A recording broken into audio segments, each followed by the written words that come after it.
Setelah 470 hari sejak 7 Oktober 2023 hingga 19 Januari 2025 Masehi, agresi militer bangsa Yahudi Zionis laknatullah alaihim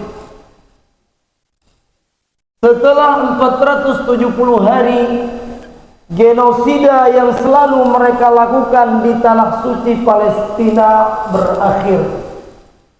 Jam 8.30 pagi waktu Palestina atau 13.30 waktu Indonesia bagian barat. Jamaah salat Jumat yang dirahmati Allah Subhanahu wa taala. Beginilah selalu tingkah tolak bangsa Yahudi Israel laknatullah alaihim. Beginilah selalu perilaku mereka. Setelah tidak mampu memusnahkan, setelah tidak mampu menjalankan misi mereka, setelah upaya mereka gagal untuk menghancurkan Hamas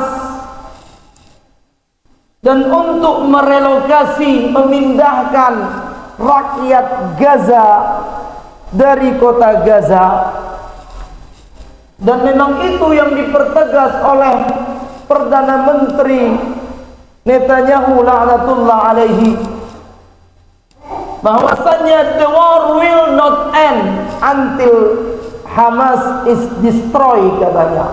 Perang ini tidak akan kami hentikan sama sekali hingga Hamas dihancurkan. Perang ini tidak akan kita hentikan hingga Hamas musnah. Tapi mungkin karena misi mereka tidak berhasil dan kerugian yang mereka alami dalam perang ini begitu sangat-sangat menghancurkan ekonomi mereka. Hingga 19 Januari kemarin 29 miliar dolar AS atau setara dengan 469 triliun rupiah kerugian perang bangsa Yahudi Zionis laknatullah alaihim dalam 470 hari ini.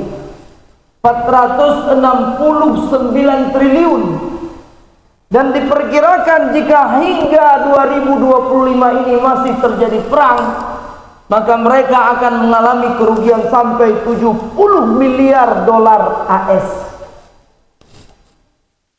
Itu belum lagi kerugian-kerugian ekonomi yang lain. 1163 tentara mereka mati saat agresi pertama sekali 7 Oktober.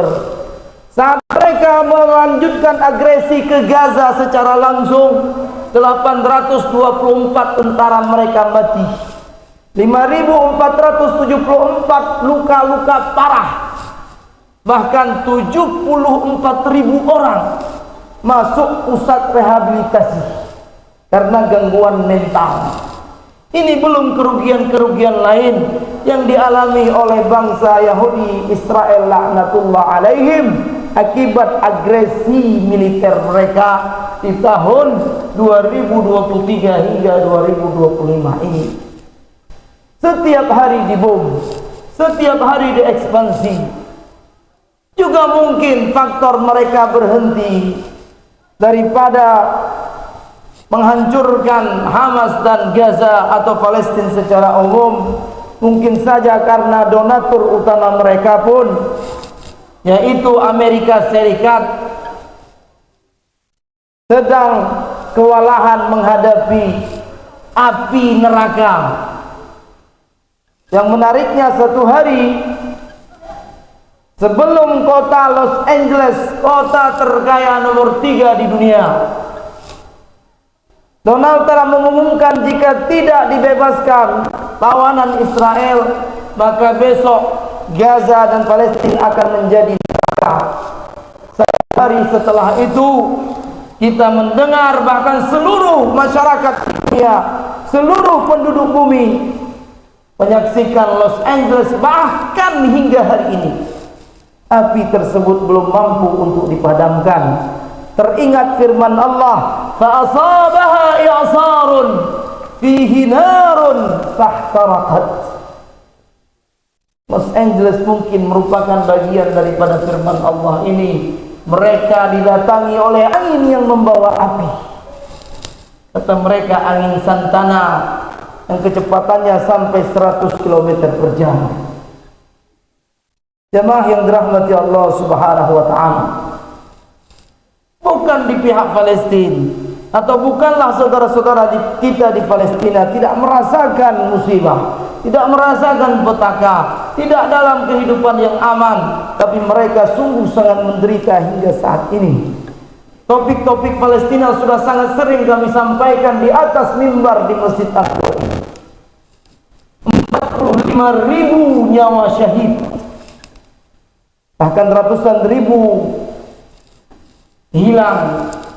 Belum lagi kerusakan-kerusakan lain yang diperkirakan melebihi apa yang pernah terjadi dalam Perang Dunia I dan Perang Dunia II yang terjadi di Palestina saat ini. Tapi tentu mereka saudara-saudara kita di Palestina, sebagaimana yang pernah diutarakan oleh Yahya Sinwar Asy-Syahid, apa katanya? Laisa hunaka syakhsun, tidak ada orang di dunia ini satu orang pun ya'izzu alaihi firaqu ahlihi, yang sanggup menahan untuk berpisah dengan orang-orang yang tersayang dan terkasih dengan dirinya. Begitu banyak yang telah kami berikan untuk Masjidil Aqsa dan Palestina, yang itu merupakan kesucian umat Islam, marwah umat Islam di seluruh dunia. Laisa hunaka ya'izzu alaihi firaqu ahlihi, enggak ada orang yang mau berpisah dengan orang-orang yang dikasihinya. Wa dafa'na hadhihi al-azman al-bahidah, dan kami telah memberikan, membayar dengan begitu banyak untuk Masjid Aqsa dan tanah suci Palestina. Tapi semua itu, jika itu fi sabili karamatina wa izzina wa muqaddasatina wa tahqiqi ahdafina al-wataniyah, kata beliau, tapi jika itu untuk kemuliaan kita, untuk kehormatan kita, untuk kesucian Masjidil Aqsa dan tanah suci Palestina yang merupakan milik kita semua umat Islam, dan jika itu untuk bangsa dan negara kita, yusbihu dzalika hayyinan sahlan, maka itu semua menjadi mudah untuk kami berikan kepada Masjid Aqsa dan tanah suci Palestina. Bukan tidak ada korban, bahkan lebih. Tidak tahu kita berapa tahun, berapa puluh tahun bahkan untuk merenovasi, untuk membangun kembali Gaza dan Palestina, jamaah yang dirahmati Allah Subhanahu wa taala. Tapi beginilah apa yang telah mereka lakukan. 470 hari berakhir dan Yahudi masih belum mampu untuk membumi hanguskan Palestina, untuk membumi hanguskan Hamas, untuk menghancurkan Gaza. Jemaah yang dirahmati Allah Subhanahu wa taala, cerita Palestina, cerita kota Gaza, cerita Hamas, cerita Masjidil Aqsa akan terus kita saksikan, akan terus kita dengarkan. Yang mudah-mudahan setiap mata yang menyaksikan, yang mudah-mudahan setiap telinga yang mendengar apa yang terjadi di sana, mudah-mudahan kita mampu, kita bisa, kita diizinkan oleh Allah, diberikan taufik untuk bisa berkontribusi, walaupun dengan sedikit harta yang kita miliki, walaupun dengan sebaik doa yang kita punya. Jangan sempat, tidak pernah hati ini untuk mengingat, jangan sempat hati-hati kita ini lupa terhadap Masjid dan tanah suci Palestina.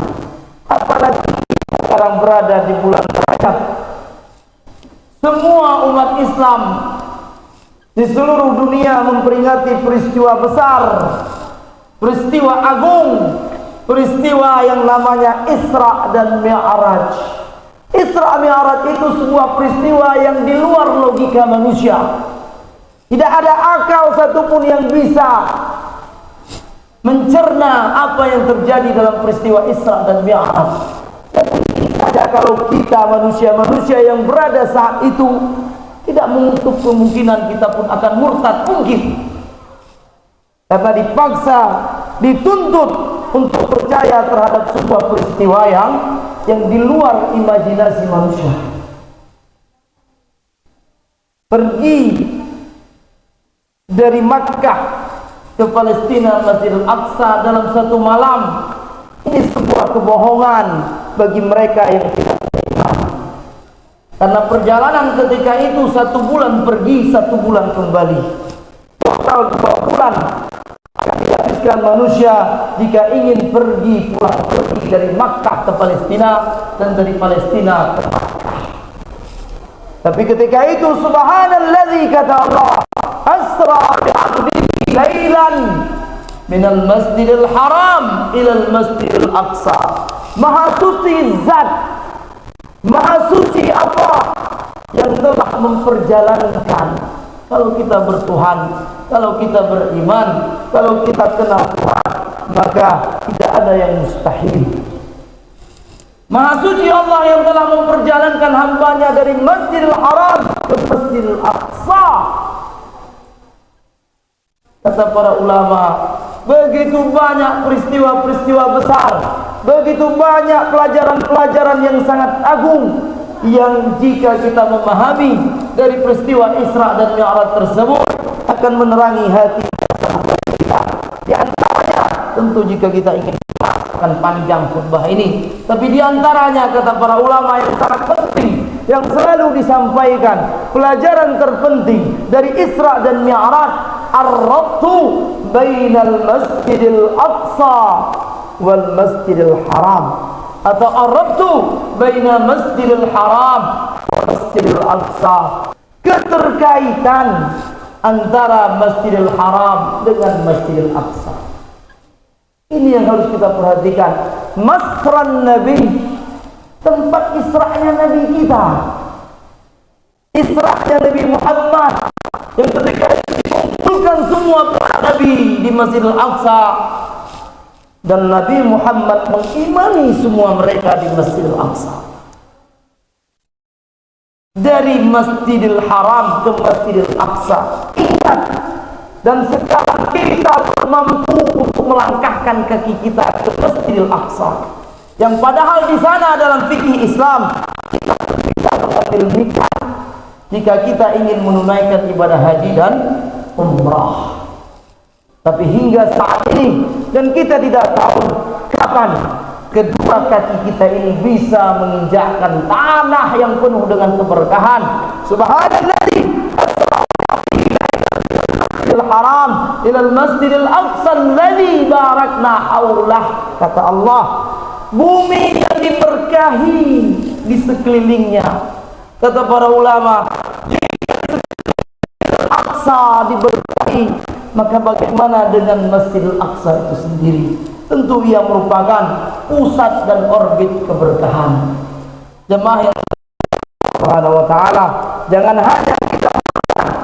hanya kita memperingati Isra dan Mi'raj, tapi terlewatkan pelajaran demi pelajaran yang semestinya harus kita ingat, harus kita kenang dalam kehidupan kita. Dan di antara pelajaran terpenting, tidak sempurna, tidak akan bahagia saat kita memperingati Isra dan Mi'raj tersebut, di saat Masjidil Aqsa dan tanah suci Palestina masih berada di dalam genggaman bangsa Yahudi Zionis laknatullah alaihim, dan mereka-mereka yang selalu mendukung Yahudi Zionis laknatullah alaihim, bahkan termasuk di antara negara-negara yang berpendudukan kaum muslimin. Jemaah yang dirahmati Allah Subhanahu wa ta'ala, teruslah kita bermunajat, teruslah kita berdoa, berikan apa yang kita miliki untuk Masjidil Aqsa dan Palestina hingga suatu saat mudah-mudahan jika kita menantikan hari yang dijanjikan tersebut, maka mudah-mudahan anak cucu kita akan bisa menginjakkan kaki di sana, salat di sana, berlebaran di sana, salat dan mendapatkan begitu banyak keutamaan dan pahala yang telah dijanjikan Allah melalui Rasulullah SAW. Jemaah yang dirahmati Allah Subhanahu Wa Taala, begitu banyak PR, begitu banyak amanah yang belum selesai, yang harus terus ditunaikan oleh umat ini. Dan salah satu PR terbesar, amanah teragung yang berada di pundak kita adalah membebaskan tanah suci Palestina dan Masjidil Aqsa. Mudah-mudahan nasihat singkat di hari yang mulia ini, dengan kita memanjatkan nanti doa kepada Allah, akan ada keajaiban-keajaiban besar yang akan terjadi. Yang kata Syekh Ahmad Yasin, mudah-mudahan tahun 2027 maka kekuasaan Israel akan hilang di muka bumi. Itu bukan prediksi atau dugaan, tapi sebuah bacaan, analisa yang beliau baca dari Al-Quran. Setiap 40 tahun akan terjadi sesuatu di bumi Palestina. Mudah-mudahan hal ini bermanfaat. Barakallahu li wa lakum fil Qur'anil Karim, wa nafa'ani wa iyyakum bima fihi minal ayati wal dzikril hakim, wa taqabbala minni wa minkum tilawatahu innahu huwas samiul alim.